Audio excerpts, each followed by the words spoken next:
14 weeks out from the Tampa Pro. Food is reduced. We're going full send on pull day and insulin usage on contest prep. Will I reveal my secret protocol? Find out at the very, very end. But anyway, for this current update.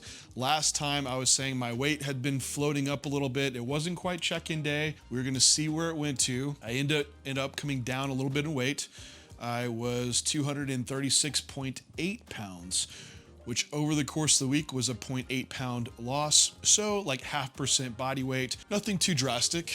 And so looking at that and overall feeling relatively good, like gym performance is holding well, sleep's actually really good. So I know I can push it a little bit harder. And so the decision was made to make a food reduction last week. And this was a 300 calorie drop on my training days and 200 calorie drop on off days.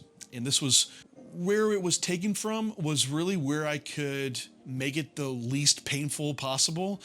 So there was obviously some pre and post workout carb reduction, a little bit towards the end of the day as well. So just kind of even spread really to where it doesn't really hurt performance or anything.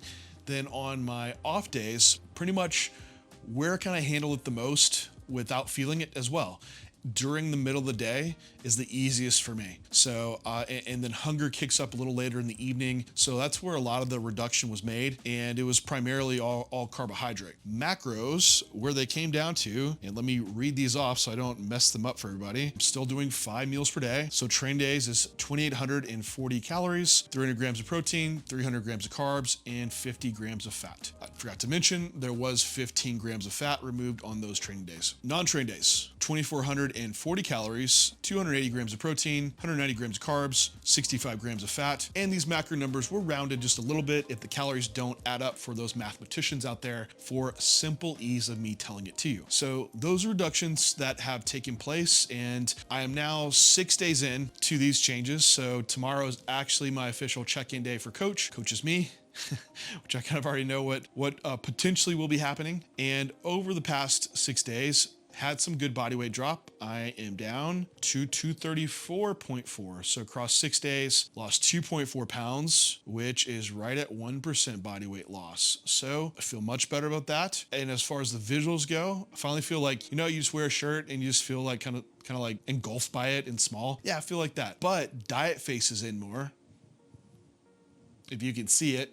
So overall, seeing more detailed visuals just throughout the week, training. I know this will be in a good spot, and likely it will be a repeat of the same thing, because throughout this week, training has also held up really, really well. Positive was I had mentioned like this little tweak in my bicep. That's 100%. So we shot a pull day today. We'll jump into that here in a second, and no holding back, just all in on all the movements, which was a lot of fun. One thing I did notice after looking over the data is on that off day I have on Saturdays.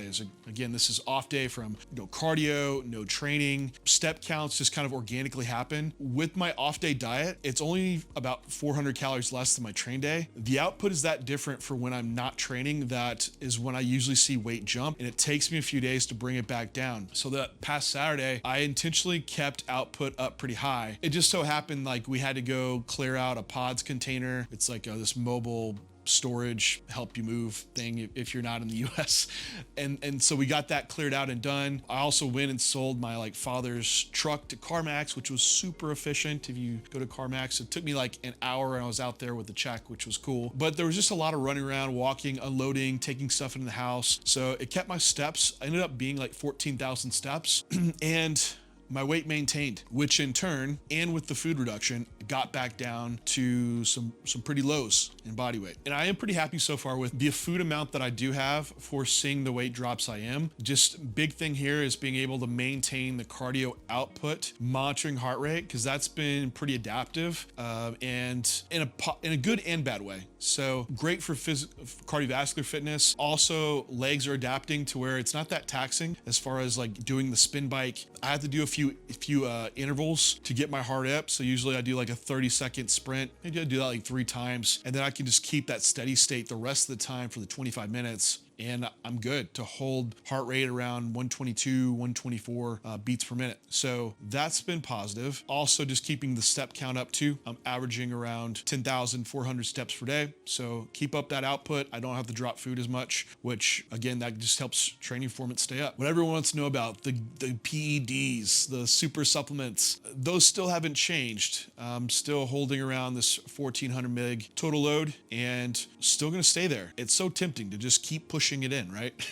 Just why not? Why not do double the amount? But have to go off like the needs of what's going on, and training performance is holding well. There's no reason to be that size would be decreasing during this phase, even though you feel a little bit flatter. The clear indicator is that training is holding. So the only thing that has been addition is yohimbine HCl along with the clenbuterol, and that's been a great energy kick in the morning and also aiding in keeping that heart rate up during cardio. So that's been the only minor change around that. And the other real positive for the week is sleep has been pretty damn solid. Like I've had a couple nights, like straight 8 hours. And I do think it has to come down to reaching some stable serum levels with anabolics, with PEDs. It's maybe, that's all I could say. There's a lot of variables to it, but right week 1 of prep, like right when things escalated, like for a while, like sleep was a little altered, which might go farther to the fact of doing a stepwise approach, adding a little bit in over the weeks like I've done. It could be much more substantial if you just threw in a lot on week 1 of prep, but that might not be it. There was a lot of other variables going on when I had started prep that could have altered sleep. But anyway, sleep has been positive, and I'm not taking really any other major sleep supplements outside of just this natural supplement that I have that's like some 5-HTP, some melatonin, L-theanine, and that's all I've been using for the remainder of prep, and that hasn't changed, but sleep is still improved. So anyway, let's jump into the training session, and then we'll talk about insulin.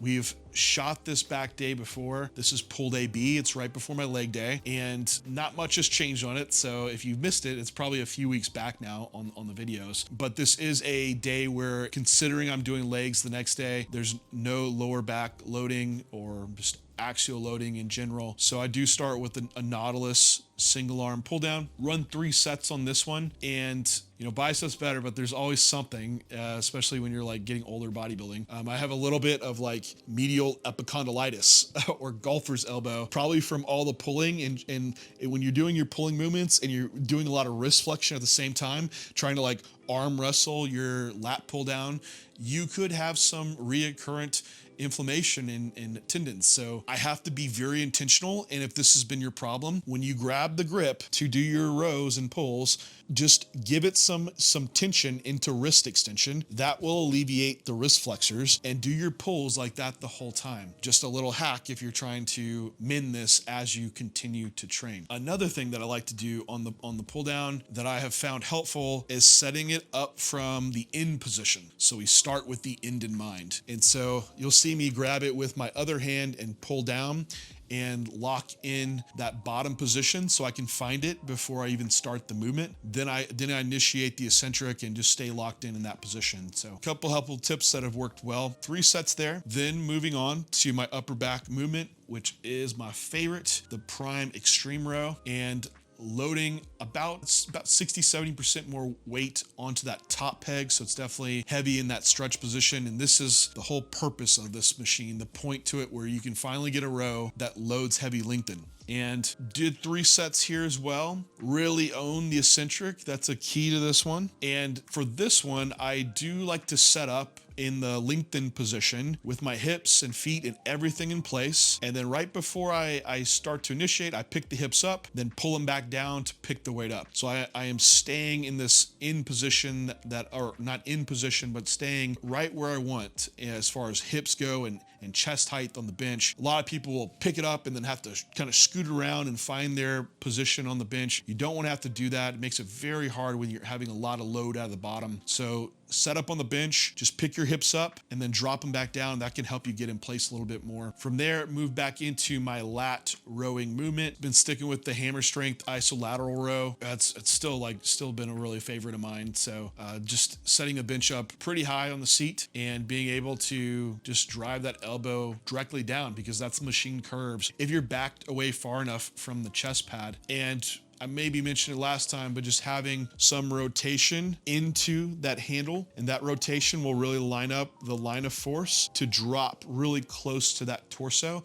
If you stick with your chest directly parallel and flat against it, you'll find that it diverts away and you might lose a little bit focus on that lat. This is why I do them single arm anyway. 3 sets there for my lat row. That wraps up my compound back work. From there, we went to rear delt cable fly, doing 3 sets here. I like to set this one up just about nose level or so. So when you're able to do your rear pec cable, you're running that cable directly through the shoulder joint, so it lines up really well with the rear delt fibers, because those rear delt fibers kind of run at a diagonal on the back of the arm, and so can really just prevent a lot of binding in the joint when you find yourself going with the arm too high. Also, I like it because when you start and you grab that cable, the cable makes a 90-degree angle with the arm, which is what means is that right at the beginning, when the rear delt is stretched, you're getting the most tension, and then it's letting off at the end when the muscle's shortening and it has a harder time producing force. So in other words, the resistance profile matches the strength profile of the rear delt really well, setting up this way.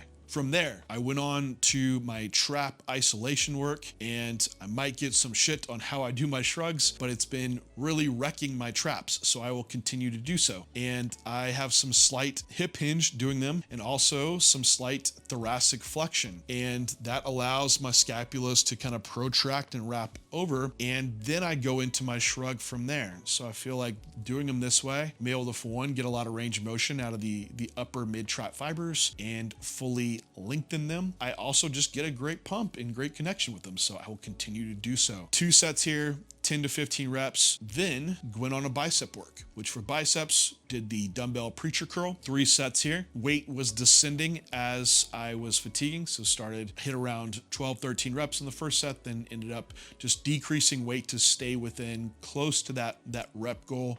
Then lastly, we've ended the day with a cable hammer curl. I like cable hammer curls at the end because the bicep can get a little hard to get short. It's already fatigued. So with that cable, we can set it up to where it hits 90 degrees towards the beginning of the movement when the bicep or brachialis really should be able to produce the most force. Then as we're doing that curl, the cable starts aligning with the forearm and it gets easier. Also when the brachialis is getting more challenged and harder to shorten. So the resistance profile matches the strength profile really well. Just 2 sets here, and that actually wrapped up the pull day. Next question I got was on my secret insulin protocol on prep and what should you do for it? This was a question last time I read in the comments, and my answer to this is that don't do it. I'm not a fan of using insulin on prep. Someone brought up Lantus, and the application around insulin is we pair insulin to carbohydrate needs and what we're seeing with serum insulin. So if you're having to have a high carbohydrate load and you're producing a lot of insulin, we want to offset that by taking some exogenous insulin. And in prep, we're getting low levels of insulin produced because carbohydrates are only going down, output is getting higher. You're also getting more insulin sensitive, so the amount of insulin is getting lessened just because your response is that much greater. So the need for it just simply is not there to cover that carbohydrate load. There's no advantage to using extra exogenous insulin comparatively to your endogenous production, insulin for insulin, relatively so. You can make some arguments around Lantus and maybe has some extra binding to the IGF-1 receptor, but relative to IGF-1 binding to the IGF-1 receptor, it's pretty minimal, I'll have to say. Someone might bring up, well, what about using a fast-acting insulin like on your weak body parts days where you have a little bit more carbohydrate present? And what I found is for most people still aren't driving enough carbohydrate to justify using a fast-acting homolog, that they cannot produce enough insulin on their own to cover that, especially in a prep scenario. I think if we're looking towards using insulin in that way, we might lose sight that's we're also in a prep and fat loss is the goal. So in prep, minimal applications, even doing refeed days. There's some rare occurrences where maybe it could be present, but most of the time it's still, you're going to able to produce plenty of insulin on your own, even for the guys that are having 800 gram carb refeed days. So that's my take around insulin. It's a lot of conversation that could be had, and so a few nuance areas. If you go on J3U, the level 1, I have a full, I think it's a little over an hour just dedicated to insulin usage and its applications within physique enhancement. So check that out if you want more information. Anyway, any other questions that you'd like me to answer on my next prep video, leave them down below. And thanks for tuning in, everybody.